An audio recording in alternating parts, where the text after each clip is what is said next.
Mon ami Serge a acheté un tableau. C'est une toile d'environ 1,60 m sur 1,20 m, peinte en blanc. Le fond est blanc et si on cligne des yeux, on peut apercevoir de fins lisérés blancs transversaux. Mon ami Serge est un ami depuis longtemps. C'est un garçon qui a bien réussi. Il est médecin dermatologue. Et il aime l'art. Lundi, je suis allé voir le tableau que Serge avait acquis samedi, mais qu'il convoitait depuis plusieurs mois. Un tableau blanc avec des lisérés blancs.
Cher. 200 000.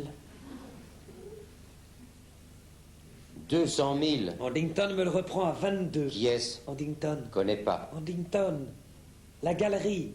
Andington. Ah, la galerie Andington te le reprend à 22. Non, pas la galerie. Lui. Andington.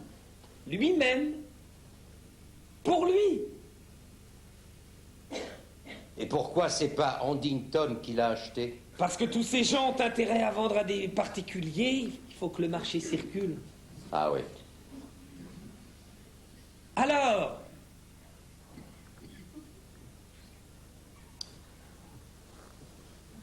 tu n'es pas bien là. Regarde-le d'ici. Tu aperçois les lignes?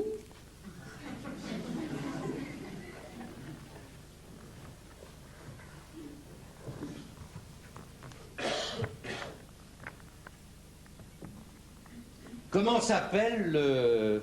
Peintre. Antrios. Connu? Très, très. Serge, tu n'as pas acheté ce tableau 200 000 francs. Mais mon vieux, c'est le prix. C'est un Antrios. Tu n'as pas acheté ce tableau 200 000 francs. J'étais sûr que tu passerais à côté. Tu as acheté cette merde 200 000 francs? Mon ami Marc, qui est un garçon intelligent, garçon que j'estime depuis longtemps, belle situation, ingénieur dans l'aéronautique, fait partie de ces intellectuels nouveaux qui, non contents d'être ennemis de la modernité, en tirent une vanité incompréhensible. Il y a depuis peu chez l'adepte du bon vieux temps une arrogance vraiment stupéfiante. Comment peux-tu dire cette merde? Non, un peu d'humour, Serge, ris. Ris, vieux. Non, c'est prodigieux que tu aies acheté ce tableau. Ben, que tu trouves cet achat prodigieux, tant mieux, que ça te fasse rire, bon, mais je voudrais savoir ce que tu entends par cette merde. Tu te fous de moi? Pas du tout, cette merde par rapport à quoi? Quand on dit telle chose est une merde, c'est qu'on a un critère de valeur pour estimer cette chose. Mais à qui tu parles? À qui tu parles en ce moment? Ouh! Tu t'intéresses pas à la peinture contemporaine. Tu ne t'y es jamais intéressé, tu n'as aucune connaissance dans ce domaine. Alors, comment peux-tu affirmer que tel objet, obéissant à des lois que tu ignores, est une merde? Mais c'est une merde. Excuse-moi. Oh. Oh, oh, oh, oh,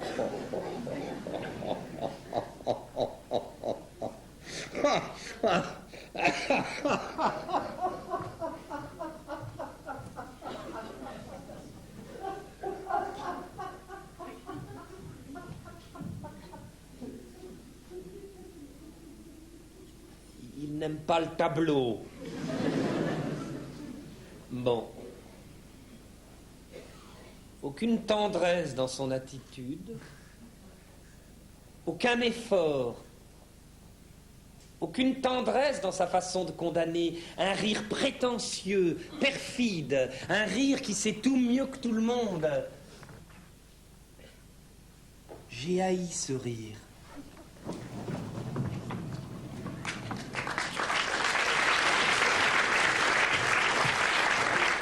Que Serge ait acheté ce tableau me dépasse, m'inquiète et provoque en moi une angoisse indéfinie. En sortant de chez lui, j'ai dû sucer 3 granules de gelsénium 9CH que Paula m'a conseillé. Et entre parenthèses, elle m'a dit gelsénium ou Ignacia. Donc tu préfères gelsénium ou Ignacia? Est-ce que je sais, moi? Car je ne peux absolument pas comprendre comment Serge, qui est un ami, a pu acheter cette toile. 200 000 francs. Un garçon aisé, mais qui ne roule pas sur l'or. Aisé, sans plus. Aisé, bon. Qui achète un tableau blanc, 20 briques. Je dois en référer à Yvan, qui est notre ami commun. En parler avec Yvan. Quoique, Yvan est un garçon tolérant, ce qui en matière de relations humaines est le pire défaut. Non, Yvan est tolérant parce qu'il s'en fout. Si Yvan tolère que Serge ait pu acheter une merde blanche, 20 briques, c'est qu'il se fout de Serge, c'est clair.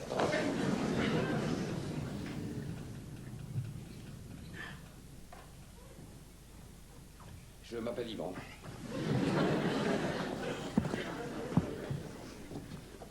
Je suis un peu tendu car après avoir passé ma vie dans le textile, je viens de trouver un emploi de représentant dans une papeterie en gros. Je suis un garçon sympathique.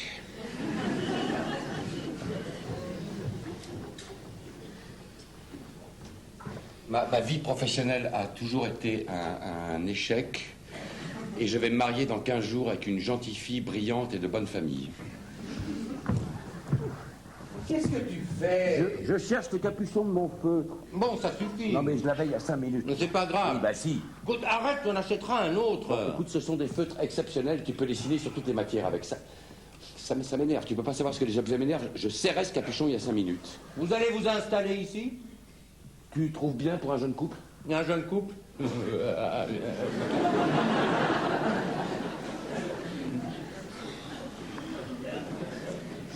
Évite ce rire devant Catherine. La papeterie? Bien, j'apprends. Hein, bien.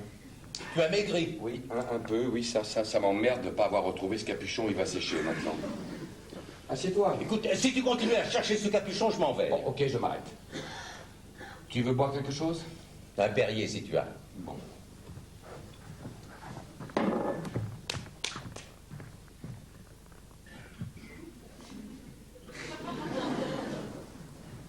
Tu as vu Serge ces derniers jours? Pas vu. Et toi? Vu.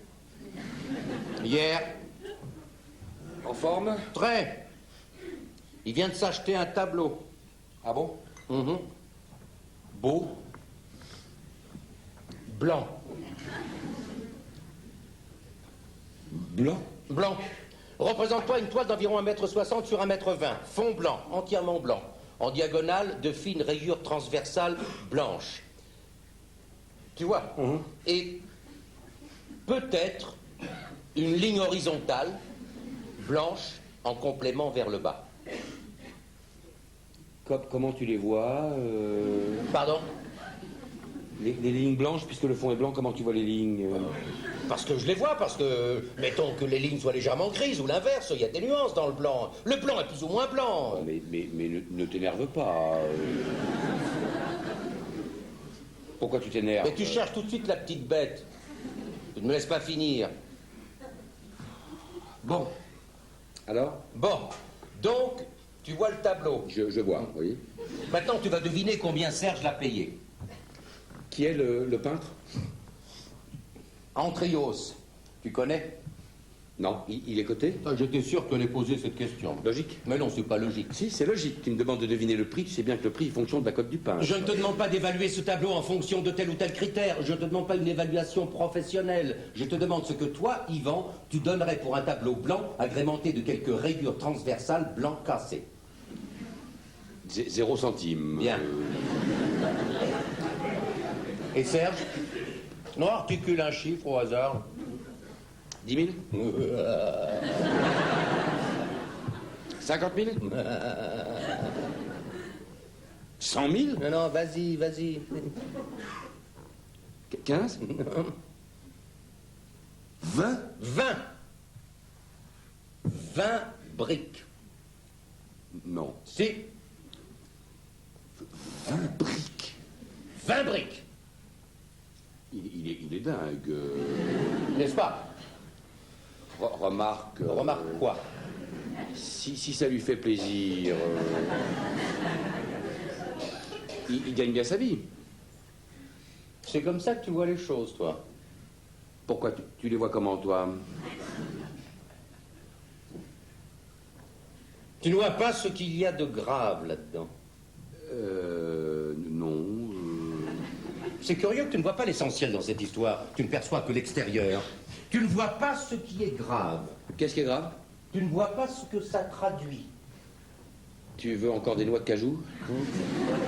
Tu ne vois pas que subitement, de la façon la plus grotesque qui soit, Serge se prend pour un collectionneur. Ah. Oui, désormais, notre ami Serge fait partie du Gotha des grands amateurs d'art. Non, mais non. Bah, bien sûr que non, à ce prix-là, on fait partie de rien. Mais lui, il le croit. Ah oui? Et ça ne te gêne pas. Si ça lui fait plaisir... Mais qu'est-ce que ça veut dire, si ça lui fait plaisir? Qu'est-ce que c'est que cette philosophie du si ça lui fait plaisir? Non, mais dès l'instant qu'il n'y a pas de préjudice pour autrui... Mais il y a préjudice pour autrui. Moi, je suis perturbé, mon vieux. Je suis perturbé. Je suis même blessé, si, de voir Serge que j'aime se laisser plumer par snobisme et ne plus avoir un gramme de discernement. Mais tu as l'air de le découvrir, il a toujours hanté les galeries de manière ridicule. Il a toujours été un rat d'exposition. Bon, il a toujours été un rat, mais un rat avec qui on pouvait rire. Car vois-tu, au fond, ce qui me blesse réellement, c'est qu'on ne peut plus rire avec lui. Non, mais si. Bah non. Tu as essayé? Bah bien sûr, j'ai ri de bon cœur, que voulais-tu que je fasse? Il n'a pas desserré les dents. 20 briques, c'est un peu cher pour rire, remarque. Oui. Oh, oui.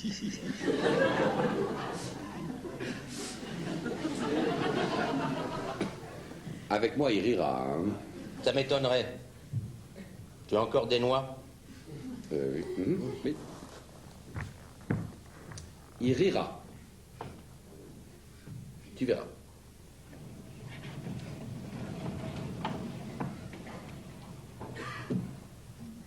Et avec les beaux-parents, bon rapport? Excellent. Il se dit c'est un garçon qui a été d'emploi précaire en emploi précaire. Maintenant, il va tâtonner dans le velin. Voilà.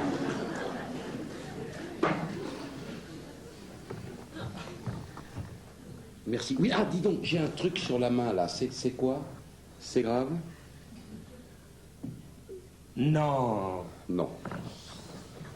Bon, bah, tant mieux, alors...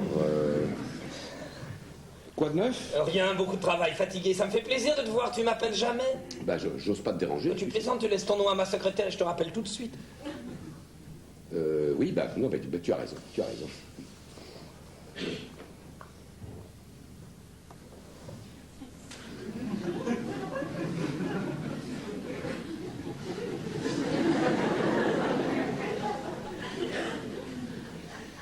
de plus en plus monacal chez toi. Hein. Oui, oui. Tu as vu Marc récemment?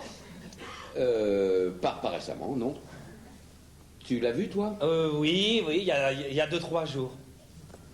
Il va bien? Oui, sans plus. Ah bon? Non, non, mais il va bien. Je l'ai eu au téléphone la semaine dernière, il avait l'air bien. Hein. Oui, oui, oui, oui, il va bien. Tu avais l'air de dire qu'il n'allait pas très bien. Pas du tout, je t'ai dit qu'il allait bien. Tu as dit sans plus. Oui, sans plus, mais il va bien.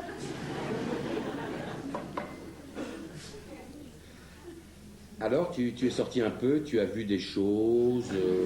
Rien, je n'ai plus les moyens de sortir. Ah bon? Je suis ruiné.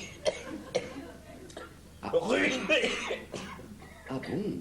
Tu veux voir quelque chose de rare? Tu veux? Et comment? Montre.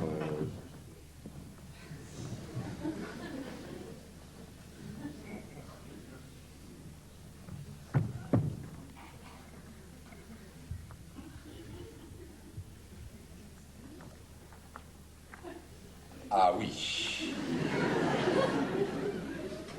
Ah oui, oui. Antrios.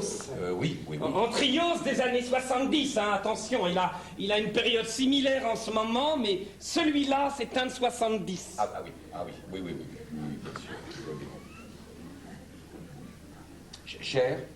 Dans l'absolu, oui, en réalité, non. Il te plaît? Ah oui. Ah oui, oui, écoute, oui, ah oui. Alors là, Évident. évident et en même temps... Paradoxal. Probablement...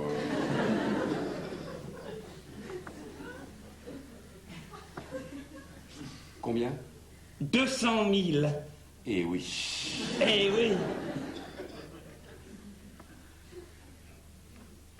Dingue, non? Dingue. 20 briques.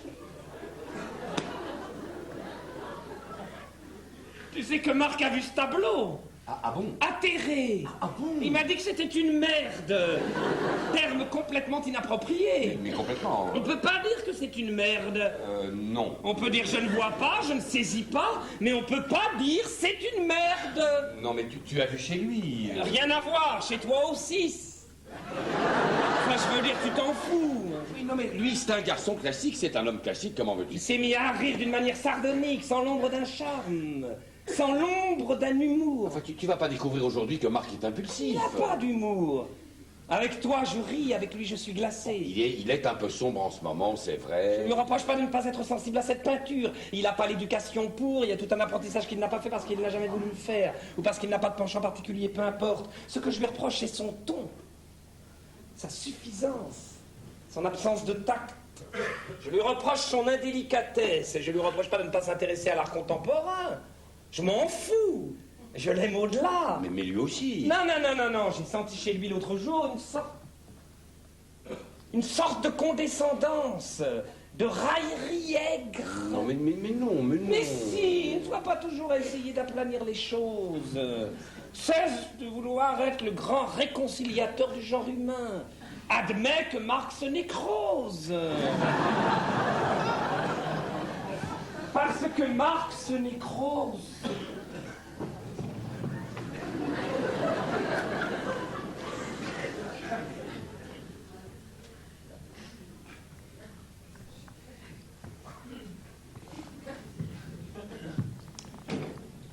On arrive.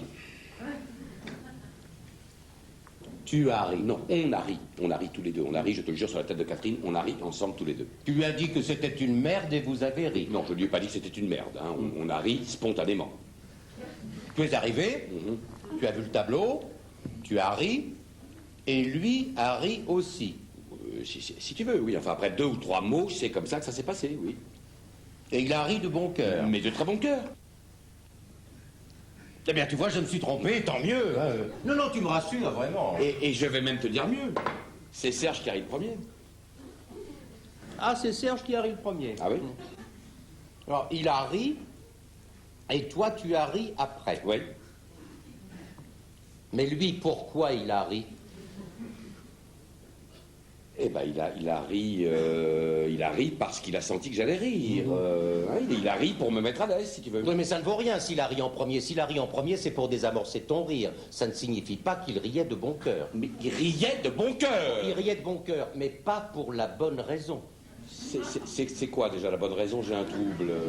Il ne riait pas du ridicule de son tableau. Vous ne riez pas, lui et toi, pour les mêmes raisons. Toi, tu riais du tableau, et lui, il riait pour te plaire, pour se mettre à ton diapason. Pour te montrer qu'en plus d'être un esthète qui peut investir sur un tableau ce que tu ne gagnes pas, toi, en un an, il reste ton vieux pote iconoclaste avec qui on peut se marrer. Ah. Tu sais... Oui. Tu vas être étonné. Oui. Je n'ai pas aimé, hein, mais je n'ai pas détesté ce tableau. Bah évidemment, on ne peut pas détester l'invisible. On ne déteste pas le rien. Non, il y a quelque chose, hein. Qu'est-ce qu'il y a? Non, il y a quelque chose. Ça n'est pas rien. Tu plaisantes. Mais absolument pas. Pas du tout. Moi, je suis pas aussi sévère que toi, hein. C'est une œuvre. Il y a une pensée derrière ça. Une pensée? Il y a une pensée. Quelle pensée? C'est l'accomplissement d'un cheminement. Hein.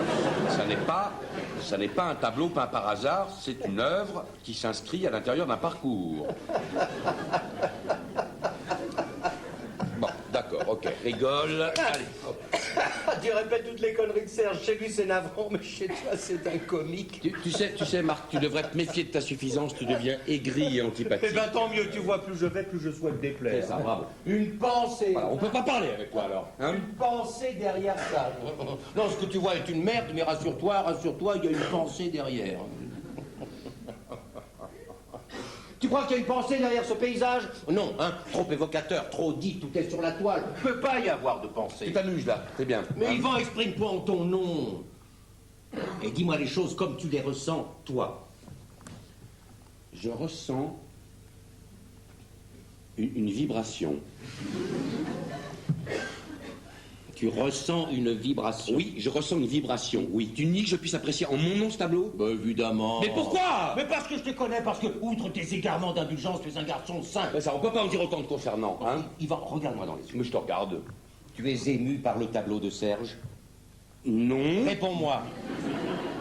Réponds-moi. Demain, tu épouses Catherine et tu reçois en cadeau de mariage ce tableau. Tu es content? Non, tu es content? Oui, mais bien sûr que je suis pas content. Je suis pas content. Et d'une manière générale, je suis pas un garçon qui peut dire je suis content. Je cherche un événement dont je pourrais dire de ça, je suis content. Es-tu content de te marier? M'a dit un jour bêtement ma mère. Es-tu seulement content de te marier? Sûrement, maman, sûrement. Comment ça, sûrement? On est content ou on n'est pas content? Que signifie sûrement? J'aurais dû prendre Ignacia, manifestement. Pourquoi faut-il que je sois tellement catégorique? Qu'est-ce que ça peut me faire, au fond, que Serge se laisse berner par l'art contemporain? Si, c'est grave. Mais j'aurais pu le lui dire autrement, trouver un ton plus conciliant. Si je ne supporte pas physiquement que mon meilleur ami achète un tableau blanc, je dois au contraire éviter de l'agresser, je dois lui parler gentiment. Mais dorénavant, je vais lui dire gentiment les choses. Pour moi, il n'est pas blanc. Quand je dis pour moi, je veux dire objectivement. Objectivement, il n'est pas blanc. Il a un fond blanc, avec toute une peinture dans les gris, il y a même du rouge. On peut dire qu'il est très pâle. Il serait blanc, il me plairait pas. Marc le voit blanc, c'est sa limite. Marc le voit blanc parce que il s'est enferré dans l'idée qu'il était blanc. Yvan, non. Yvan voit qu'il n'est pas blanc. Marc peut penser ce qu'il veut, je l'emmerde. Tu es prêt à rire? Dis. Yvan a aimé l'antriose. Où est-il? Yvan, L'antriose. tu veux le revoir? Montre-le. Je savais que tu y viendrais.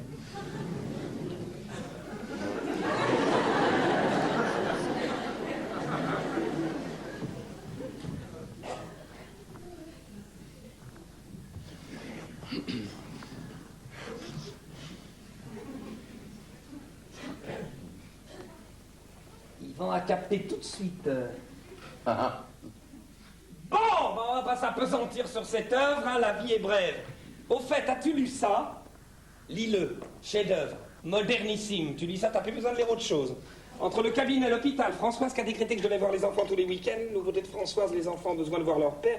Je n'ai plus le temps de lire, je suis obligé d'aller à l'essentiel. Comme en peinture, finalement, où tu as avantageusement éliminé forme et couleur, ces deux scories. Oui, encore que je puisse aussi apprécier une peinture plus figurative, ton hippo flamand, par exemple, très agréable. Qu'est-ce qu'il a de flamand? C'est une vue de Carcassonne. Oui, mais il a un petit goût flamand, la fenêtre, la vue, le... Peu importe, il est très joli. Oh, il vaut rien, tu sais. Oh, ça, on s'en fout. Hein, d'ailleurs, Dieu seul sait combien vaudra un jour l'antriose. Tu sais, j'ai réfléchi et j'ai changé de point de vue. L'autre jour, en conduisant dans Paris, je pensais à toi et je me suis dit, est-ce qu'il n'y a pas au fond une véritable poésie dans l'acte de Serge? Est-ce que s'être livré à cet achat incohérent n'est pas un acte hautement poétique? Comme tu es doux aujourd'hui. Je te reconnais pas, tu as pris un petit ton suave, subalterne, qui ne te va pas du tout d'ailleurs.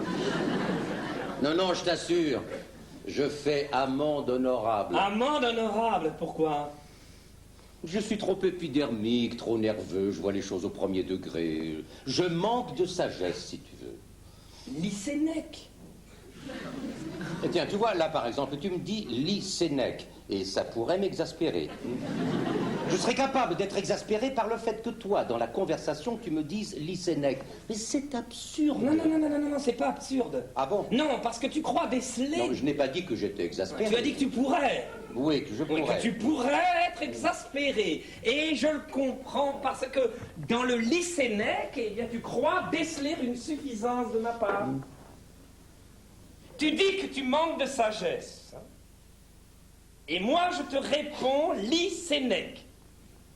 C'est odieux. N'est-ce pas? Ceci dit, c'est vrai que tu manques de sagesse, car je n'ai pas dit lis Sénèque, mais lis Sénèque. Oh, c'est juste, c'est juste. En fait, tu manques d'humour, tout bêtement. Sûrement, oui. Alors, tu manques d'humour, pour de vrai, mon vieux. On est tombé d'accord là-dessus avec Yvan l'autre jour. Tu manques d'humour, mais qu'est-ce qu'il fout, celui-là, incapable d'être à l'heure? C'est infernal, on a raté la séance.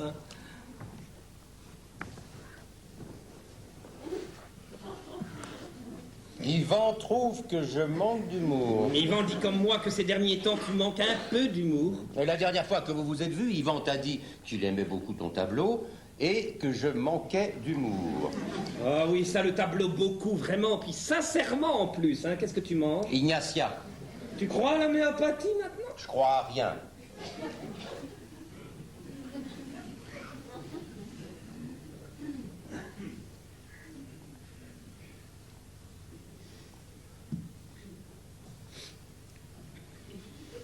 Tu trouves pas qu'Yvan a beaucoup maigri? Elle aussi. Ça les ronge, ce mariage. Hein. Oui. Paula, ça va? Ça va. Tu vas le mettre où? Je sais pas encore. Là, trop ostentatoire. Tu vas l'encadrer? Non, Pourquoi? ça ne s'encadre pas. Ah bon? Volonté de l'artiste. Il y a un entourage, ça ne doit pas être arrêté. Viens voir. Tu vois? C'est du sparadrap? Non, c'est une sorte de craft confectionné par l'artiste. C'est amusant que tu dises l'artiste. Tu veux que je dise quoi? Bah, tu dis l'artiste, tu pourrais dire le peintre, ou comment il s'appelle, Antrios. Oui. Non, tu dis l'artiste, comme une sorte de... Enfin bref, ça n'a aucune importance. Qu'est-ce qu'on voit? Essayons de voir quelque chose de consistant pour une fois. Il est 8 heures, on a raté toutes les séances. C'est inimaginable que ce garçon, il a rien à foutre, hein, t'es d'accord, soit continuellement en retard. Mais enfin, qu'est-ce qu'il fout? Allons dîner. Il est 8h05, on avait rendez-vous entre 7h et 7h30. Tu voulais dire quoi? Je dis l'artiste comme quoi? Non, rien, j'allais dire une connerie. Mais non, dis. Non, tu dis l'artiste comme une entité intouchable, l'artiste, une sorte de divinité. Mais pour moi, c'est une divinité. Tu crois pas que j'aurais claqué cette fortune pour un vulgaire mortel? Là, sûrement pas. Hein. Lundi, je suis allé à Beaubourg. Tu sais combien il y a d'entrios à Beaubourg? 4. 4 entrios à Beaubourg. Épatant. Et le mien n'est pas le moins beau. Écoute, je te propose quelque chose. Si Yvan n'est pas là dans exactement 3 minutes, on fout le camp. Hein, j'ai découvert un excellent Lyonnais. Et pourquoi tu es à cran comme ça? Je ne suis pas à cran. Mais si tu es à cran. Je ne suis pas à cran, enfin. Si, je suis à cran. Parce que c'est inadmissible, ce laxisme. Cette incapacité à la contrainte. En fait, c'est moi qui t'énerve. Et tu te venges sur le pauvre Yvan. Le pauvre Yvan, tu te fous de moi? Tu ne m'énerves pas. Pourquoi tu m'énerverais? Il m'énerve. C'est vrai, il m'énerve. Il a un petit ton douceâtre, un petit sourire entendu derrière chaque mot. On dirait qu'il s'efforce de rester aimable. Ne reste pas aimable, mon petit vieux. Ne reste pas aimable, surtout. Serait-ce l'Entrios? L'achat de l'Entrios qui aurait déclenché cette gêne entre nous? Un achat qui n'aurait pas eu sa caution. Mais je me fous de sa caution. Je me fous de ta caution, Marc. Serait-ce l'Entrios? L'achat de l'Entrios? Non, le mal vient de plus loin. Il vient très précisément de ce jour où tu as prononcé, sans humour, parlant d'un objet d'art, le mot déconstruction. Ce n'est pas tellement le terme de déconstruction qui m'a bouleversé que la gravité avec laquelle tu l'as proféré. Tu as dit sérieusement, sans distance, sans un soupçon d'ironie, le mot déconstruction. Toi, mon ami. Ne sachant comment affronter la situation, j'ai lancé que je devenais misanthrope et tu m'as rétorqué « Mais qui es-tu? D'où parles-tu? D'où es-tu en mesure de t'exclure des autres ?» M'a rétorqué Serge de la manière la plus infernale et la plus inattendue de sa part. « Qui es-tu, mon petit Marc, pour t'estimer supérieur ?» Ce jour-là, j'aurais dû lui envoyer mon poing dans la gueule. Et lorsqu'il aurait été gisant au sol, moitié mort, lui dire « Et toi, qui es-tu comme ami? Quelle sorte d'ami es-tu, Serge, qui n'estime pas son ami supérieur ?» Un Lyonnais, tu dis? Lourd, non? Un peu gras, là, non? Saucisse, non? Tu crois? Ah, 8h12. Alors, dramatique, problème insoluble, dramatique, les deux belles-mères veulent figurer sur le carton d'invitation. Catherine adore sa belle-mère, qui l'a quasiment élevée. Elle la veut sur le carton, elle la veut. La belle-mère n'envisage pas, c'est normal, la mère est morte, de ne pas figurer à côté du père. Moi, je hais la mienne. Il est hors de question que ma belle-mère figure sur le carton. Mon père ne veut pas y être si elle n'y est pas, à moins que la belle-mère de Catherine n'y soit pas non plus, ce qui est rigoureusement impossible. Bon, j'ai suggéré qu'aucun parent n'y soit. Après tout, nous n'avons plus 20 ans. Nous pouvons présenter notre union et inviter les gens nous-mêmes. Catherine a hurlé, arguant que c'était une gifle pour ses parents qui payaient prix d'or la réception, et spécifiquement pour sa belle-mère, qui s'était donné tant de mal alors qu'elle n'était même pas sa fille. Bon, finalement, je finis par me laisser convaincre totalement contre mon gré, mais par épuisement. J'accepte donc que ma belle-mère, que je hais, qui est une salope, figure sur le carton. Je téléphone à ma mère pour la prévenir et je lui dis « Maman, j'ai tout fait pour éviter ça. Nous ne pouvons pas faire autrement, Yvonne doit figurer sur le carton. » Elle me dit, si Yvonne figure sur le carton, je ne veux pas y être. Je dis, maman, je t'en supplie, n'envenime pas les choses. Elle me dit, comment oses-tu me proposer que mon nom flotte solitaire sur le papier comme celui d'une femme abandonnée en dessous de celui d'Yvonne, solidement amarré au patronyme de ton père. Bon, maman, des amis m'attendent, je vais raccrocher, nous parlerons demain matin de tout ça à tête reposée. Elle me dit, pourquoi je suis toujours la dernière roue du carrosse. Mais non, maman, mais non, tu n'es pas la dernière roue du carrosse. Mais bien sûr que si. Bien sûr que si. Quand tu me dis n'envenime pas les choses, ça veut dire que les choses sont déjà là, que tout s'arrange sans moi, que tout se trame derrière mon dos, et la brave Huguette doit dire amen à tout. Et j'ajoute, me dit-elle, le clou pour un événement dont je n'ai pas encore saisi l'urgence. Bon, maman, des amis m'attendent, je vais raccrocher, mais naturellement, tu as toujours mieux à faire, tout est plus important que moi, au revoir, elle raccroche. Catherine, qui était à côté de moi, mais qui n'avait rien entendu, me dit, qu'est-ce qu'elle a dit? Elle ne veut pas être sur le carton avec Yvonne, c'est normal. Non, je parle pas de ça, qu'est-ce qu'elle a dit sur le mariage? Rien, tu mens. Mais non, Cathy, je te jure, elle ne va pas être sur le carton avec Yvonne. Mais rappelle-la, dis-lui que quand on marie son fils, on met son amour-propre de côté. Bon, écoute, tu pourrais dire la même chose à ta belle-mère, mais ça n'a rien à voir. C'est moi qui tiens absolument à sa présence. Moi, pas elle, la pauvre. La délicatesse même, mais si elle savait les problèmes que ça engendre, elle me supplie de ne pas être sur le carton. Rappelle ta mère. Je la rappelle en surtension, Catherine à l'écouteur. Maman, Yvon, me dit ma mère, tu as jusqu'à présent mené ta barque de la manière la plus chaotique qui soit, et subitement, parce que tu entreprends de développer une activité conjugale, je me trouve dans l'obligation de passer l'après-midi une soirée avec ton père, un homme que je n'ai pas vu depuis 17 ans et à qui je ne comptais pas exposer mes bajoux et mon embonpoint, et avec Yvonne, qui, je te le signale en passant, a trouvé le moyen, je l'ai su par Félix Perolari, de se mettre au bridge. Ma mère aussi joue au bridge. Tout ça, je ne peux pas l'éviter, Yvan. Mais le carton, l'objet par excellence que tout le monde va recevoir et étudier, j'entends m'y pavaner seul. À l'écouteur, Catherine secoue la tête avec un rictus de dégoût. Je dis, maman, mais pourquoi es-tu si égoïste? Je ne suis pas égoïste, Yvan. Je ne suis pas égoïste. Tu ne vas pas t'y mettre toi aussi et me dire comme Madame Romero ce matin que j'ai un cœur de pierre, hein, que dans la famille nous avons tous une pierre à la place du cœur. Dixit Madame Romero ce matin, parce que j'ai refusé, elle est devenue complètement folle, de la passer à 60 francs de l'heure non déclarée, qui trouve le moyen de me dire à moi ce matin que nous avons tous une pierre à la place du cœur dans la famille. Quand on vient de mettre un pacemaker à ce pauvre André, à qui tu n'as même pas trouvé le moyen d'envoyer un petit mot. Oui, naturellement, ça t'amuse, tout t'amuse. Ça n'est pas moi qui suis égoïste, Yvan. Tu as encore beaucoup de choses à apprendre de la vie. Allez, va, mon petit, va. File rejoindre tes chers amis, allez, va.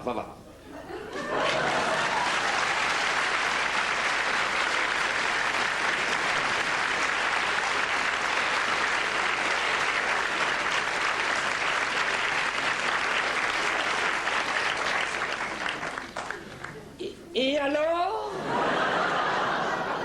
Et alors rien n'est résolu, j'ai raccroché. Mini-drame avec Catherine, écourté parce que j'étais en retard. Pourquoi tu te laisses emmerder par toutes ces bonnes femmes? Mais pourquoi je me laisse emmerder? Je n'en sais rien, elles sont folles. Tu as maigri. Oui, mais naturellement, j'ai perdu 4 kilos uniquement par angoisse. Lis Sénèque.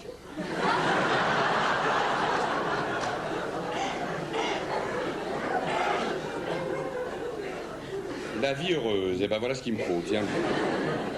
Il dit quoi, lui? Chef-d'œuvre. Ah bon? Il l'a pas lu. Ah bon? Non, mais Serge m'a dit chef-d'œuvre tout à l'heure. J'ai dit chef-d'œuvre parce que c'est un chef-d'œuvre. Oui. C'est un chef-d'œuvre. Pourquoi tu prends la mouche? Tu as l'air d'insinuer que je dis chef-d'œuvre à tout bout de champ. Moi, pas du tout. Si, tu dis ça avec une sorte de ton narquois. Du tout. Si, chef-d'œuvre avec un ton. Mais il est fou, mais pas du tout.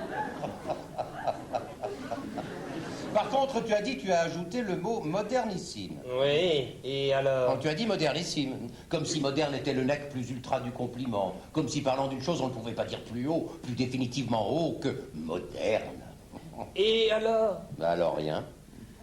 Et je ne fais pas mention du issime, tu as remarqué, modernissime. Tu me cherches aujourd'hui? Mais non. Vous n'allez pas vous engueuler, ça serait le comble. Hein. Bah, tu trouves pas extraordinaire qu'un homme qui a écrit il y a presque 2000 ans soit toujours d'actualité? C'est le propre des classiques. Question de mots. Bon, alors, qu'est-ce qu'on fait? Le cinéma, c'est foutu, j'imagine, désolé. On va dîner, non? Serge m'a dit que tu étais très sensible à son tableau. Écoute, je suis assez sensible à ce tableau, pas toi, je sais. Non. Bah allons dîner. Serge connaît un Lyonnais succulent. Oh, tu trouves ça trop gras? Je trouve ça un peu gras, mais je veux bien essayer. Ah, mais non, si tu trouves ça trop gras, on va ailleurs. Non, je veux bien essayer. On va dans ce restaurant, si ça vous fait plaisir.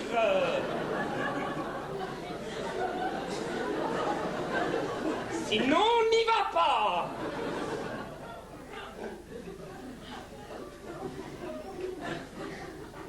manger lyonnais, toi?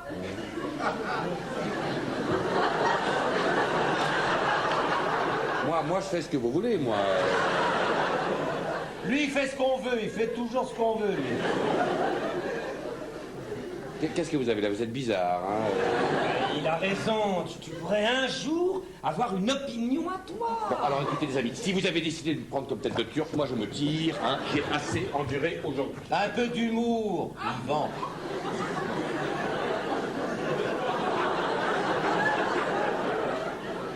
Hein? Un peu d'humour. Vieux.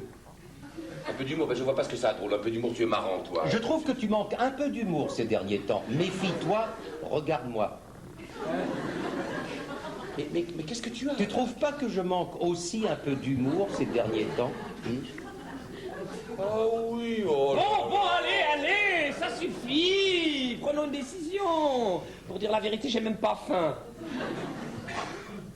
Écoutez, vous êtes vraiment sinistre, hein, ce soir. Tu veux que je te donne mon avis sur tes histoires de bonnes femmes?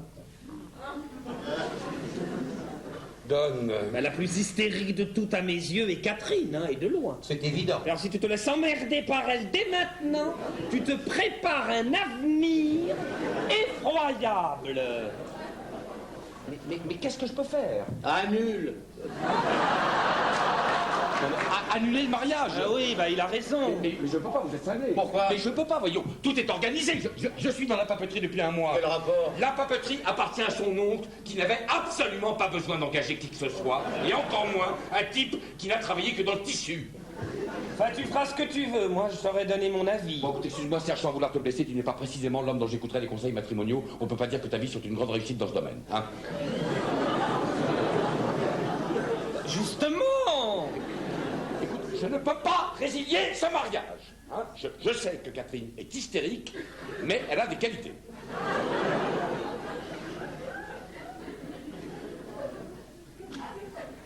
Des qualités qui sont prépondérantes quand on épouse un garçon comme moi. Tu vas le mettre où?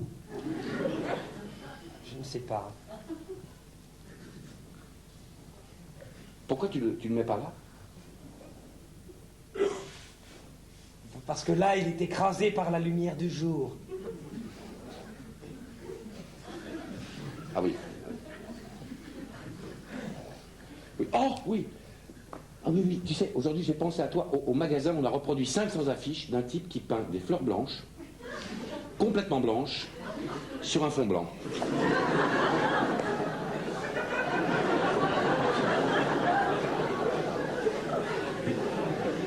L'entrillance n'est pas blanc. Non, non, bien sûr. Non, non, mais c'est pour dire... Tu trouves que ce tableau n'est pas blanc, Yvan? Écoute, pas tout à fait, non. Ah bon? Et tu vois quoi comme couleur?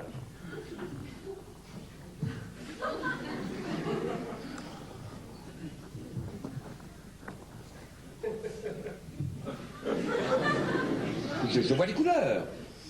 Je vois du jaune, du gris, des lignes un peu ocre. Et tu es ému par ces couleurs? Oui. Oui, je suis ému par ces couleurs, oui. Yvan, tu n'as pas de consistance. Tu es un être hybride et flasque. Mais pourquoi t'es agressif avec Yvan comme ça? Parce que c'est un petit courtisan servile bluffé par le fric. Bluffé par ce qu'il croit être la culture. Culture que je vomis définitivement d'ailleurs. Mais tout ce qui te prend. Comment peux-tu, Yvan, devant moi, Yvan. Mais devant toi, quoi? Oui, ces couleurs me touchent, ne t'en déplaise. Mais cesse de vouloir tout régenter. Comment peux-tu dire devant moi que ces couleurs te touchent? Parce que c'est la vérité. La vérité? Oui. Ces couleurs te touchent? Oui, ces couleurs me touchent. Ces couleurs te touchent, Yvan? Ces couleurs le touchent. Il a le droit. Non, il n'a pas le droit. Comment il n'a pas le droit? Il n'a pas le droit. Je n'ai pas le droit. Non. Mais pourquoi il n'a pas le droit? Tu sais que t'es pas bien en ce moment. Tu devrais Il consulter. n'a pas le droit de dire que ces couleurs le touchent parce que c'est faux. Ces couleurs ne me touchent pas. Mais y a pas de couleur. Tu les vois pas, elles te touchent pas. Mais parle pour toi, Oh, mais quel avilissement, Yvan. Mais qui es-tu, Marc? Mais qui es-tu pour imposer ta loi? Un type qui n'aime rien, qui méprise tout le monde, qui met son point d'honneur à ne pas être un homme de son temps. Qu'est-ce que ça veut dire être un homme de son temps? Ok, d'accord, ciao, moi je me tire. Et où tu vas? Je me tire, je vois pas pourquoi je serais obligé de supporter vos vapeurs. Allez, Reste, tu vas pas commencer à te draper. Si tu t'en vas, tu lui donnes raison. Un homme de son temps est un homme qui vit dans son temps. Ah, quelle connerie. Comment un homme peut-il vivre dans un autre temps que le sien? Non, mais explique-moi. Hein. Un homme de son temps, c'est quelqu'un dont on dira dans 20 ans, dans 100 ans qu'il est représentatif de son époque. Pourquoi faire? Comment, pourquoi faire? À quoi me sert qu'on dise au moins un jour il a été représentatif de son époque? Mais mon vieux, c'est pas de toi dont il s'agit, mon pauvre vieux, mais toi, on s'en fout. Un homme de son temps, comme je te le signale, la plupart de ceux que tu apprécies, est un apport pour l'humanité. Un homme de son temps n'arrête pas l'histoire de la peinture et une vue hypo-flamande de Cavaillon. Carcassonne. C'est pareil. Un homme de son temps participe à la dynamique intrinsèque de l'évolution. Oui, et ça, c'est bien, d'après toi. Ça n'est ni bien ni mal. Pourquoi veux-tu moraliser? C'est dans la nature des choses. Tiens, toi, par exemple, tu participes à la dynamique intrinsèque de l'évolution. Oui. Et Yvan?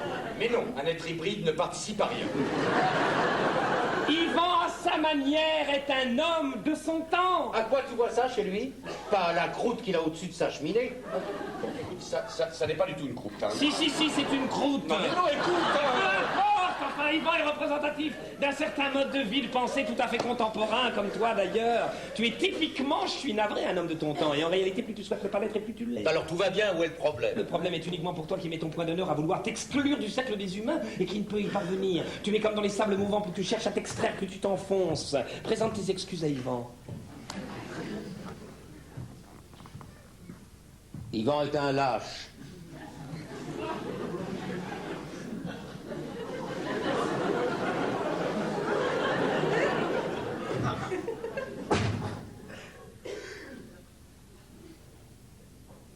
Bravo.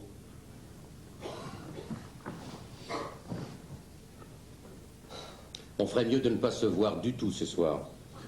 Je ferais mieux de partir, moi aussi. Possible. Bon, Tu sais que c'est toi qui es lâche. Tu t'attaques à un garçon qui est incapable de se défendre, tu le sais très bien. tu as raison. Tu as raison, et ce que tu viens de dire ajoute à mon effondrement. Tu vois, subitement, je ne comprends plus, je ne vois plus ce qui me relie à Yvan. Je ne comprends plus de quoi est faite ma relation avec ce garçon. Yvan a toujours été ce qu'il est. Non, non, il avait une folie, il avait une incongruité. Il était fragile, mais il était désarmant par sa folie. Et moi? Toi, quoi? Tu sais ce qui te relie à moi? Une question qui pourrait nous entraîner assez loin. Allons-y.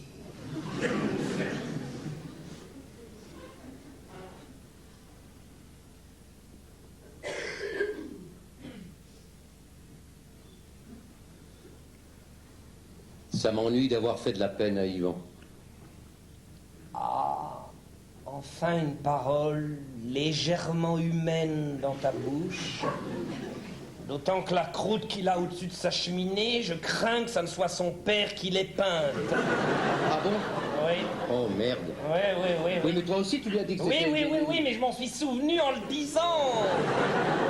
Oh merde. Oh. Le retour d'Yvan. L'ascenseur est occupé. Je m'engouffre dans l'escalier et je pense, tout en dégringolant, lâche, hybride, sans consistance, je me dis je reviens avec un flingue et je le bute. Il verra si je suis fasque et servile. J'arrive au rez-de-chaussée. Je me dis, mon petit vieux, tu n'as pas fait 6 ans d'analyse pour finir par buter ton meilleur ami. Tu n'as pas fait 6 ans d'analyse pour ne pas percevoir derrière cette démence verbale un mal-être profond. Je réamorce une remontée et je me dis, tout en gravissant les marches du pardon, Marc appelle au secours.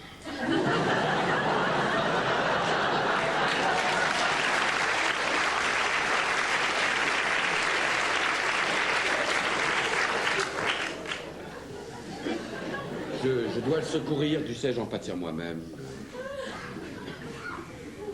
D'ailleurs, l'autre jour, j'ai parlé de vous à Finkelzone. Tu parles de nous à Finkelzone? Je parle de tout à Finkelzone. Et pourquoi tu parles de nous? Je t'interdis de parler de moi à ce connard. Tu ne m'interdis rien! Pourquoi tu parles de nous? Je sens que vos relations sont un peu tendues, je voulais que Finkelzone m'éclaire. Et qu'est-ce qu'il dit, ce con? Il a dit quelque chose d'amusant. Ils donnent leur avis, ces gens? Non, il ne donne pas leur avis, mais là, il a donné son avis. Il a même fait un geste. Lui qui ne fait jamais de geste. Il a toujours froid. Je lui dis bouger. Bon, alors, qu'est-ce qu'il dit? Mais on s'en fout de ce qu'il dit. Non, mais qu'est-ce qu'il a dit? En quoi ça nous intéresse? Je veux savoir ce que ce con a dit, merde!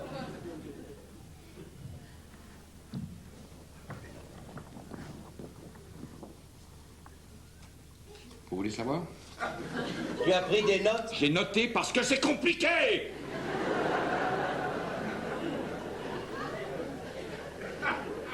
Je vous dis,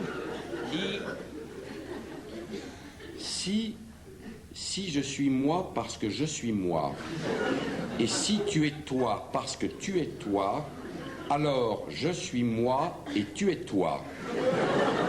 En revanche, si je suis moi parce que tu es toi, et si tu es toi parce que je suis moi, alors je ne suis pas moi et tu n'es pas toi.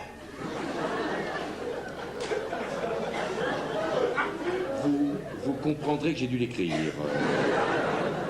Tu le payes combien?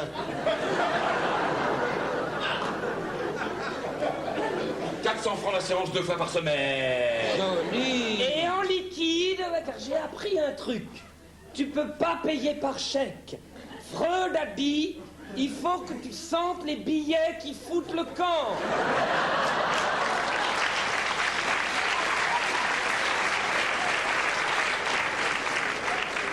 Tu as de la chance d'être coaché par ce type. Ah oui, et tu seras gentil de nous recopier cette formule. Ah oui. Ça nous sera sûrement utile. Vous avez tort, hein?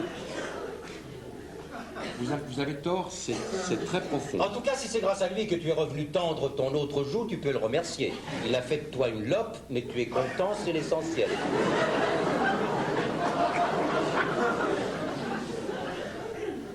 Tout ça parce qu'il ne veut pas croire que j'apprécie ton entrios. Hein? Je me fous de ce que vous pensez de ce tableau, toi comme lui. Écoute, plus je le vois, plus je l'aime. Oh, je t'assure. je propose qu'on cesse de parler de ce tableau, une bonne fois pour toutes, ok? C'est une conversation qui m'intéresse pas. Mais pourquoi tu te blesses comme ça, c'est... Je me blesse pas, vous avez exprimé vos opinions, bien. Le sujet est clos. Tu vois que tu le prends mal. Je le prends pas mal, je suis fatigué. Serge, si tu te blesses, ça signifie que tu es suspendu au jugement d'autrui. Je suis fatigué, Marc. À vrai dire, je suis au bord de l'ennui avec vous, là, en ce moment. Hein.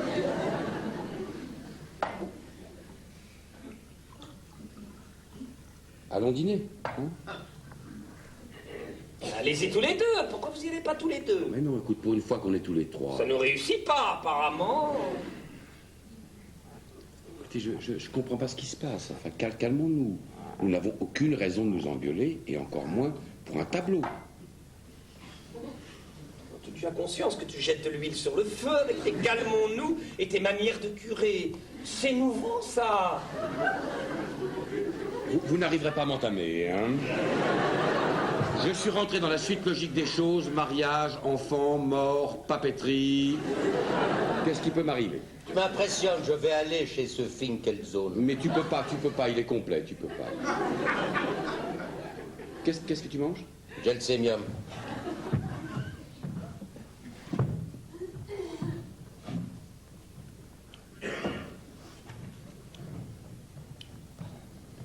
Nous ne sommes pas dignes de le regarder.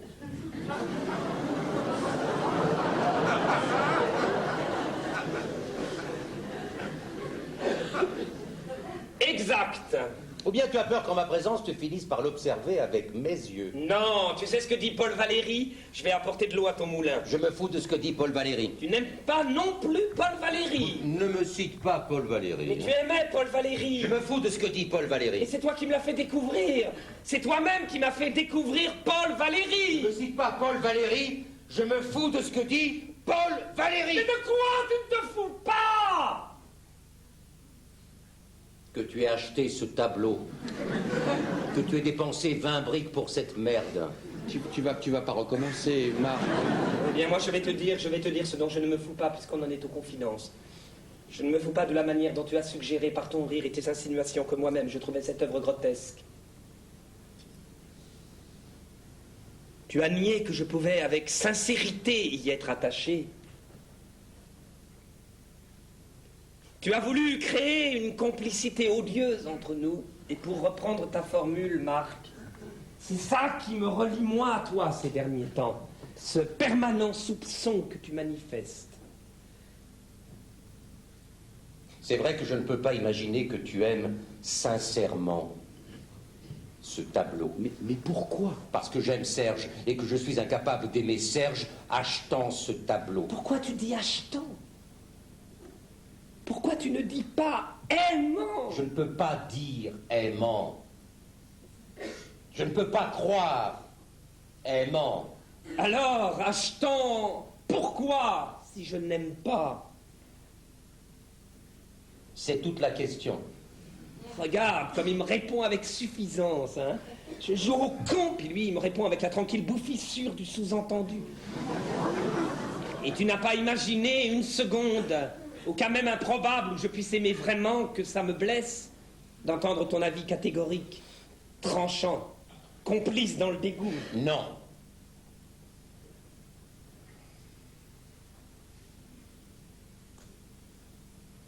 Quand tu m'as demandé ce que je pensais de Paula, une fille qui m'a soutenu à moi pendant tout un dîner qu'on pouvait guérir la maladie des lairs dans l'os à l'homéopathie, je ne t'ai pas dit que je la trouvais laide, rugueuse, sans charme, j'aurais pu.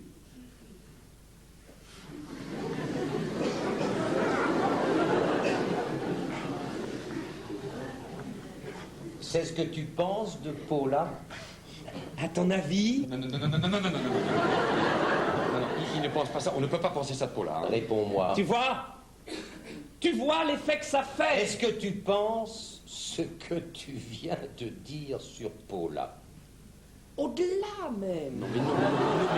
Au-delà, Serge, au-delà du rugueux. Non, peux-tu m'expliquer l'au-delà du rugueux? Quand ça te touche personnellement, la saveur des mots est plus amère, on dirait. Serge, explique-moi l'au-delà du rugueux. Ne prends pas ton givre, je vais te répondre. Ne serait-ce que sa manière de chasser la fumée de cigarette. Sa manière de chasser la fumée de cigarette. Oui, sa manière de chasser la fumée de cigarette. Un geste qui te paraît à toi insignifiant, un geste anodin, penses-tu? Pas du tout. Sa manière de chasser la fumée de cigarette est exactement au cœur de sa rugosité. Tu me parles de Paula, une femme qui partage ma vie en ces termes insoutenables parce que tu désapprouves sa façon de chasser la fumée de cigarette. Oui, sa façon de chasser la fumée la condamne, hein, sans phrase. Hein. Non, explique-moi, Serge, avant que je ne perde tout contrôle de moi-même. C'est très grave ce que tu es en train de faire. Mais n'importe quelle femme dirait, excusez-moi, la fumée me gêne un peu, pourriez-vous déplacer votre cendrier? Non, elle ne s'abaisse pas à parler. Elle dessine son mépris dans l'air. Un geste calculé, une lassitude un petit peu échante, hein, un mouvement de main qu'elle veut imperceptible et puis qui sous-entend fumer, fumer, fumer, c'est désespérant, mais à quoi bon le relever? Et qui fait que tu te demandes si c'est toi ou la cigarette qui la dispose. Tu exagères. Tu vois, il dit pas que j'ai tort, il dit que j'exagère. Il ne dit pas que j'ai tort. Sa façon de chasser la fumée de cigarette révèle une nature froide, condescendante, fermée au monde, ce que tu tends toi-même à devenir. C'est dommage, Max, c'est vraiment dommage que tu sois tombé sur une femme aussi négative. Paula n'est pas négative. Retire tout ce que tu viens de dire, Serge. Non. Mais si. Retire ce que tu viens de dire. Retire, hein, retire, c'est ridicule. Pour la dernière fois, je te somme de retirer ce que tu viens de dire. Un couple aberrant à mes yeux. Un couple de fossiles.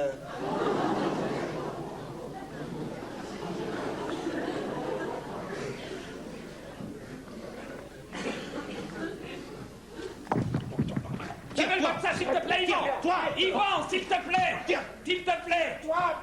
Oh, fais voir! Fais voir! Mais c'est rien, mais tu n'as rien, attends! Mais vous êtes complètement anormaux, hein. Vous êtes anormaux. Deux garçons normaux qui deviennent complètement cinglés. Mais ne t'énerve pas, mets ça dessus pendant une minute. J'ai mal, j'ai vraiment mal. Ça se trouve, m'a crevé le tympan. Mais non! Oui, non, qu'est-ce que tu en sais? Tu n'es pas au Torino. Mais ne hein? t'énerve pas! Des amis comme vous, des types qui ont fait des études. Ne t'énerve pas! Tu ne peux pas démolir quelqu'un parce que tu n'aimes pas sa façon de chasser à fumer cigarette. Si! Non, ça n'a aucun sens! Qu'est-ce que tu sais du sens de quoi que ce soit?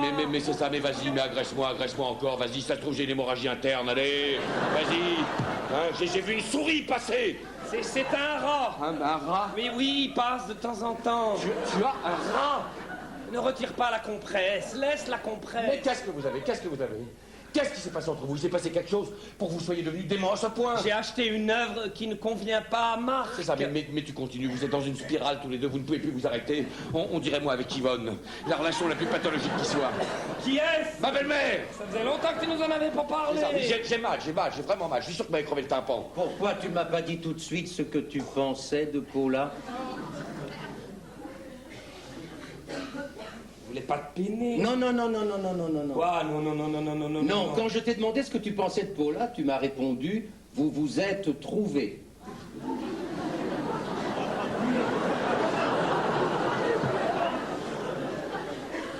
Oui, Et c'était positif dans ta bouche. sans doute. Si, à cette époque, si. Bon, qu'est-ce que tu veux prouver? Aujourd'hui, le jugement que tu portes sur Paula, en réalité sur moi, penche du mauvais côté. Comprends pas. Mais si, tu comprends. Non. Depuis que je ne peux plus te suivre dans ta furieuse quoi crescente appétence de nouveautés, je suis devenu condescendant. Fermé au monde, fossilisé. Ça me vrille, là, ça me vrille. J'ai une vrille qui m'a traversé le cerveau, là. Tu veux une petite goutte de cognac? Tu crois, si j'ai un truc détraqué dans le cerveau, tu crois pas que l'alcool est contre-indiqué? Tu préférerais une aspirine? Non, j'aime pas trop ça, non, franchement. Alors dis-moi, qu'est-ce que tu veux? Non, mais ne vous occupez pas de moi. Continuez votre conversation absurde, ne vous intéressez pas à moi. C'est difficile. Vous pourriez avoir une oncette de compassion, non? Moi, je supporte que tu fréquentes Paula. Je t'en veux pas d'être avec Paula. Tu n'as aucune raison de m'en vouloir. Parce que toi, t'as des raisons de m'en vouloir. Tiens, tu vois, j'allais dire d'être avec l'Antrios.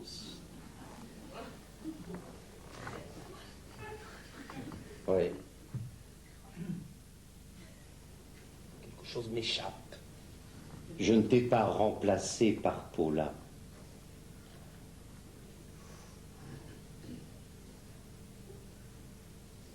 Parce que moi, je t'ai remplacé par l'Antrios.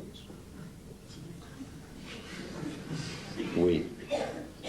Je t'ai remplacé par l'Antrios. Oui, par l'Antrios et compagnie. Tu comprends ce qu'il dit? Je m'en fous, vous êtes cinglés! De mon temps, tu n'aurais jamais acheté cette toile. Qu'est-ce que ça signifie de ton temps? Du temps où tu me distinguais des autres, où tu mesurais les choses à mon aune. Il y a eu un temps de cette nature entre nous? Que c'est cruel et petit de ta part. Non, je t'assure, je suis éberlué. Toi, si Yvan n'était pas l'être spongieux qu'il est devenu, il me soutiendrait. Continue, ça glisse.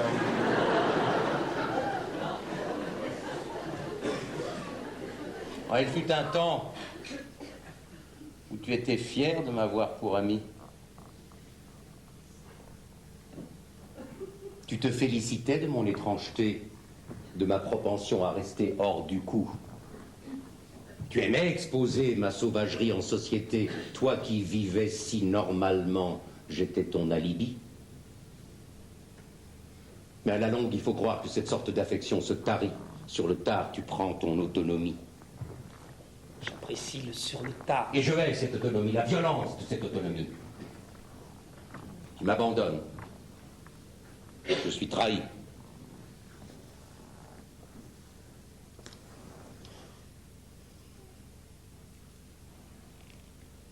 Tu es un traître pour moi.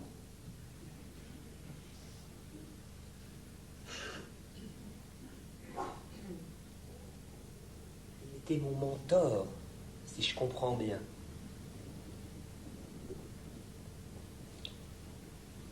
Et si moi je t'aimais en qualité de mentor, alors toi, de quelle nature était ton sentiment? Tu le devines? Oui, mais je voudrais te l'entendre dire.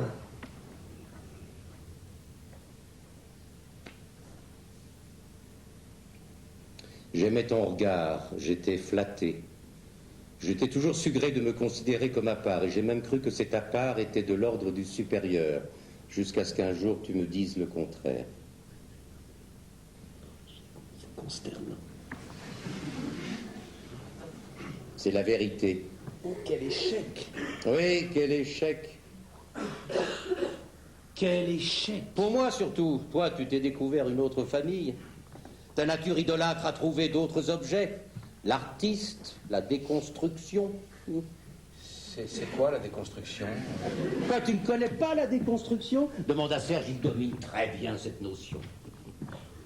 Pour me rendre lisible une œuvre absurde, tu es allé chercher ta terminologie dans le registre des travaux publics. Ah, tu souris. Tu vois, quand tu souris comme ça, je reprends espoir. Quel con. Mais réconciliez-vous, écoutez. Passons une bonne soirée. Tout ça est risible. Non, c'est de ma faute. On ne s'est pas beaucoup vu ces derniers temps. J'étais absent. Tu t'es mis à fréquenter le haut de gamme, les Rops, les Després-Coudert. Et ce dentiste, Guy Allier, c'est lui qui t'a... Non, pas du tout. C'est pas du tout son univers. Lui n'aime que l'art conceptuel. Non, enfin, c'est pareil. Bah non, ça n'est pas pareil. Tiens, tu vois encore une preuve que je t'ai laissé dériver. On ne se comprend même plus dans la conversation courante. J'ignorais totalement, vraiment, c'est une découverte. J'ignorais à quel point j'étais sous ta houlette. À quel point j'étais en ta possession. Pas en ma possession, non.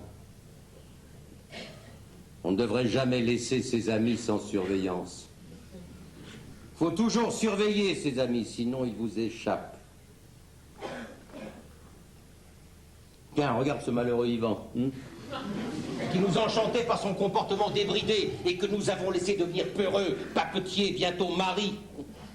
Un garçon qui nous apportait sa singularité et qui s'escrime maintenant à la gommer. Qui nous apportait. Est-ce que tu réalises ce que tu dis? Toujours en fonction de toi. Apprends à aimer les gens pour eux-mêmes, Marc. Qu'est-ce que ça veut dire pour eux-mêmes? Pour ce qu'ils sont. Mais qu'est-ce qu'ils sont? Qu'est-ce qu'ils sont en dehors de l'espoir que je place en eux? Je cherche désespérément un ami qui me préexiste. Tu vois, jusqu'ici, je n'ai pas eu de chance, j'ai dû vous façonner. Eh bien, tu vois, ça ne marche pas. Un jour ou l'autre, la créature va dîner chez les Després-Coudert et pour entériner son nouveau standing, achète un tableau blanc.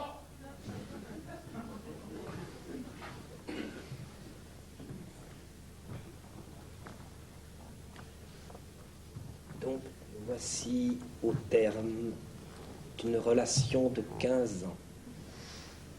Ouais. Minable. Tu vois, si on était arrivé à se parler normalement, enfin, si j'étais parvenu à m'exprimer en gardant mon calme... Oui. Non. Ah si, s'il parle, qu'on échange, ne serait-ce qu'un mot dépassionné.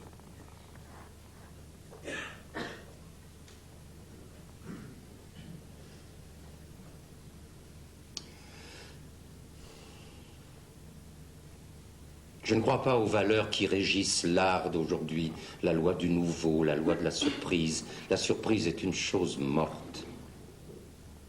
Morte à peine conçue, Serge. alors? C'est tout. J'ai aussi été pour toi de l'ordre de la surprise.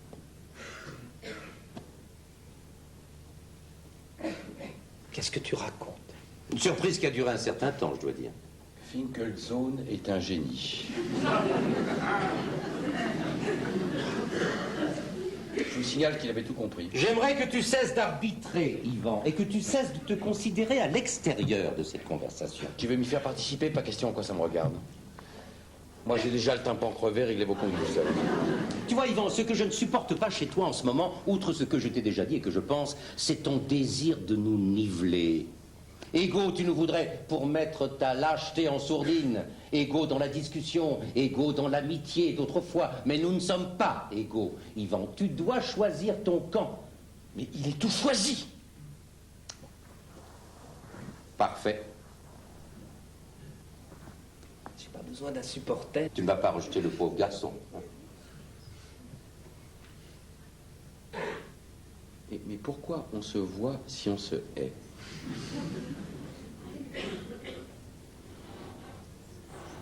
Parce qu'on se hait, c'est clair, non? Enfin, moi, je ne vous hais pas, mais vous haïssez, vous me haïssez, alors pourquoi on se voit?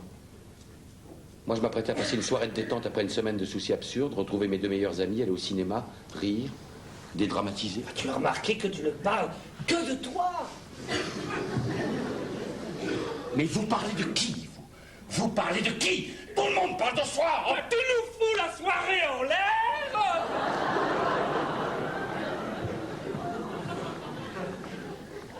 je vous fous la soirée en l'air? Bah oui. Je vous fous la soirée en l'air, moi, je vous fous la soirée en l'air, moi. Oui, ne t'excite pas. C'est moi qui fous la soirée en l'air? Tu vas répéter combien de fois? Non, attendez, répondez-moi. C'est moi qui fous la soirée en l'air? Tu arrives avec 3/4 d'heure de retard. Tu ne t'excuses pas. Tu nous saoules de tes pépins domestiques. Et ta présence vole. Ta présence de spectateur veule et neutre nous entraîne, marquez-moi, mais dans les pires excès. Parce que sur ce point, je suis entièrement d'accord avec lui. Tu crées les conditions du conflit. Et cette mièvre et subalterne voix de la raison que tu essaies de nous faire entendre depuis ton arrivée est intenable. Vous savez que je peux pleurer, là, hein? Je peux me mettre à pleurer, là, hein? Bah, pleure. Pleure? Vous me dites pleure? Mais tu as toutes les raisons de pleurer. Tu vas épouser une gorgone et tu perds des amis que tu croyais éternels. Parce que ça y est, tout est fini? Tu l'as dit toi-même, à quoi bon se voir si on se hait? Non, mais mon mariage, vous êtes témoin, vous vous souvenez? Tu peux encore changer. Non, mais bien sûr que non, je vous ai inscrit. Tu peux en choisir d'autres au dernier moment. Non, mais on n'a pas le droit. Mais si. Mais non! Ne t'affole pas, on viendra. Tu devrais annuler ce mariage. Ça c'est vrai. Hein.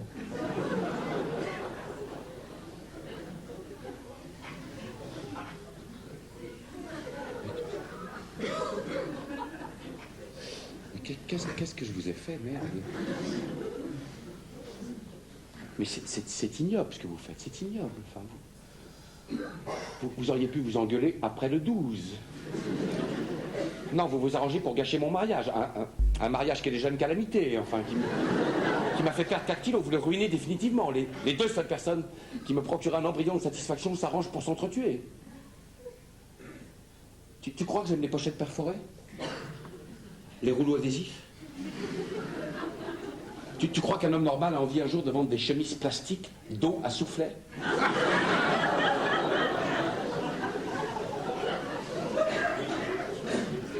Qu'est-ce que tu veux que je fasse, hein?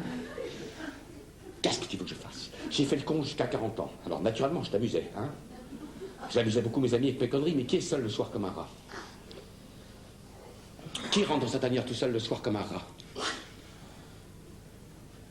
Le bouffon, ça l'a crevé, qui allume tout ce qui parle, qui trouve qui sur le répondeur? Qui? Sa mère? Ne te mets pas dans un état pareil. Ne te mets pas dans un état pareil? Mais qui m'a mis dans cet état, hein? J'ai pas vos froissements d'âme, moi. Qui je suis? Je suis un type qui n'a pas de poids. Je suis un type qui n'a pas d'opinion. Je suis un ludion, moi. J'ai toujours été un ludion. Calme-toi. Ne me dis pas calme-toi, hein? J'ai aucune espèce de raison de me calmer. Si tu veux me rendre fou, dis-moi calme-toi. Calme-toi est la pire chose que tu puisses dire à quelqu'un qui a perdu son calme, hein?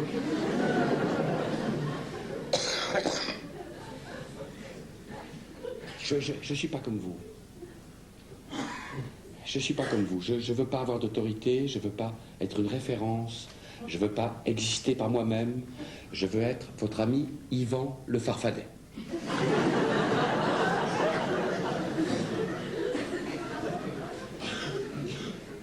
Yvan le Farfadet.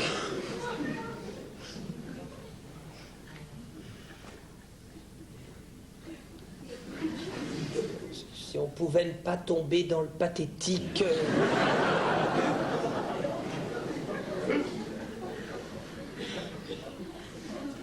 J'ai terminé.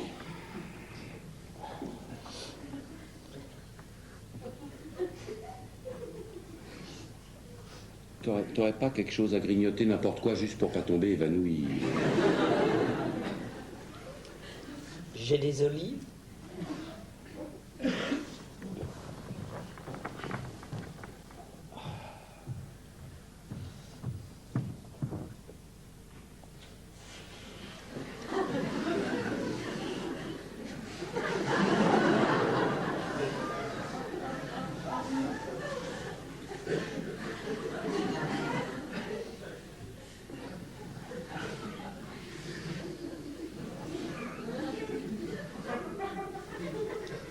Tu en veux?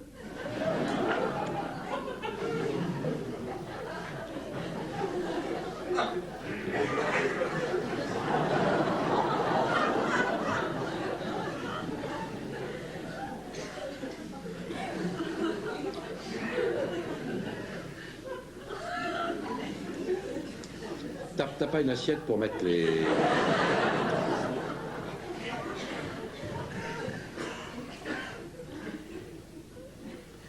En arriver à de telles extrémités, un cataclysme pour un panneau blanc.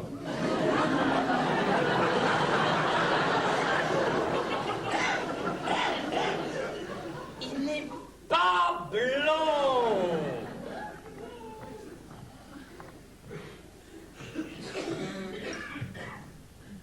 Une merde blanche. Car c'est une merde blanche.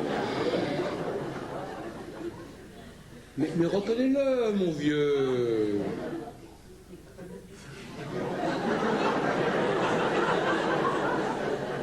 C'est insensé ce que tu as acheté.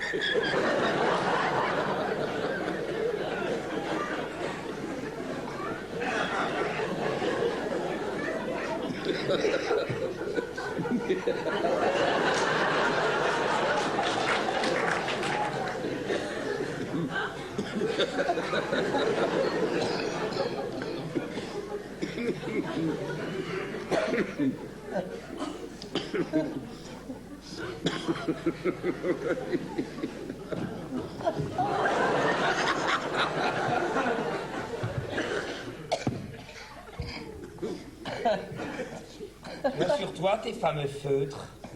Pourquoi? Tu vas pas dessiner sur le tableau?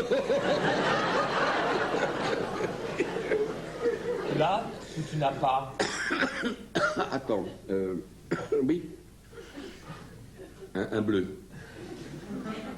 Donne.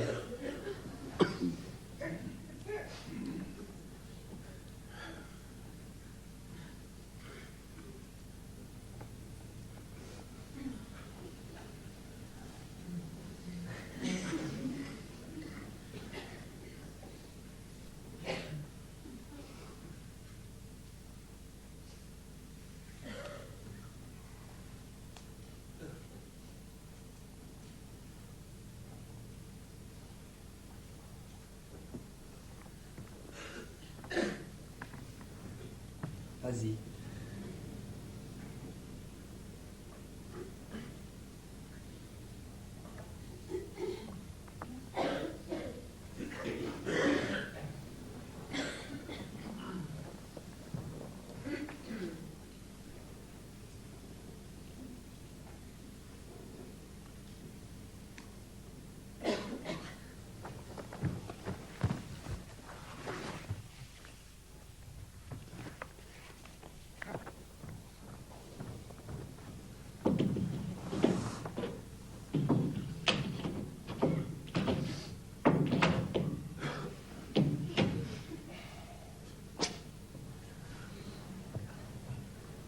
vas-y.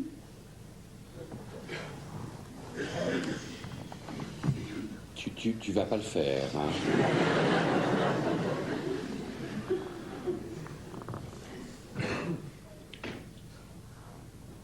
Allez. Mais vous êtes fous alliés, tous les deux.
Bon, là j'ai faim, on va dîner.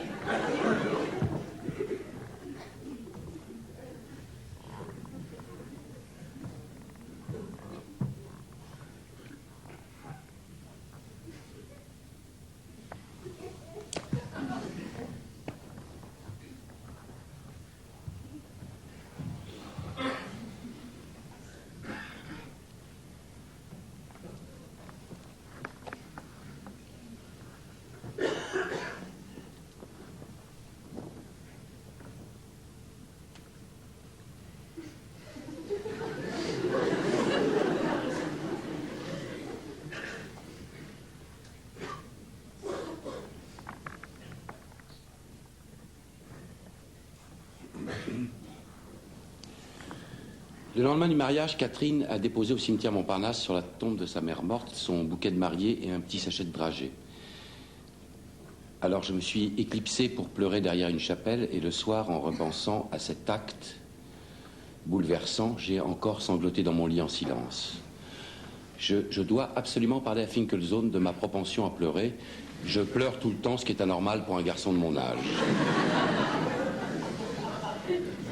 Ça a commencé, ou du moins s'est manifesté clairement, le soir du tableau blanc chez Serge. Après que Serge ait montré à Marc par un acte de pure démence qu'il tenait davantage à lui qu'à son tableau, nous sommes allés dîner chez Émile. Et chez Émile, Serge et Marc ont pris la décision d'essayer de reconstruire une relation anéantie par les événements et les mots. Et à un moment donné, l'un de nous a employé l'expression « période d'essai ». Et j'ai fondu en larmes.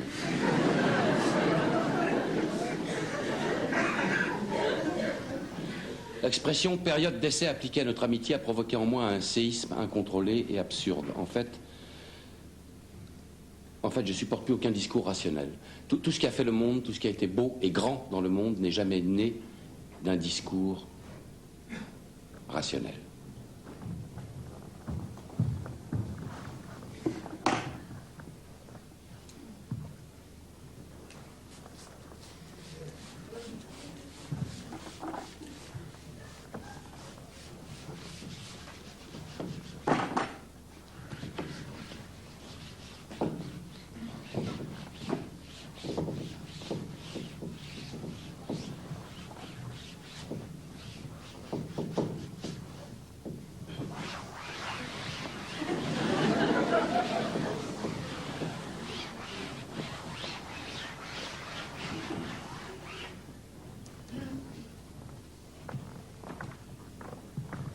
Lorsque nous sommes parvenus, Marc et moi, à l'aide d'un savon suisse à base de fiel de bœuf, prescrit par Paula, à effacer le skieur, j'ai contemplé l'anthriose et je me suis tourné vers Marc. Savais-tu que les feutres étaient lavables? Non, m'a répondu Marc, non, non. Et toi? Moi non plus, ai-je répondu, très vite, en mentant. Sur l'instant, j'ai failli lui répondre, moi je le savais, mais pouvais-je entamer notre période d'essai par un aveu aussi décevant?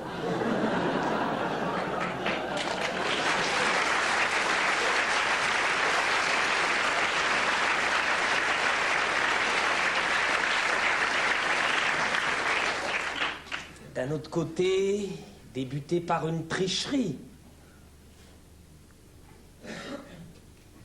Tricherie, n'exagérons rien. D'où me vient cette vertu stupide? Pourquoi faut-il que les relations soient si compliquées avec Marc? Sous les nuages blancs, la neige tombe. On ne voit ni les nuages blancs, ni la neige, ni la froideur et l'éclat blanc du sol. Un homme, seul, à ski, glisse. La neige tombe, tombe jusqu'à ce que l'homme disparaisse et retrouve son opacité. Mon ami Serge, qui est un ami depuis longtemps, a acheté un tableau. C'est une toile d'environ 1,60 m sur 1,20 m. Elle représente un homme qui traverse un espace et qui disparaît.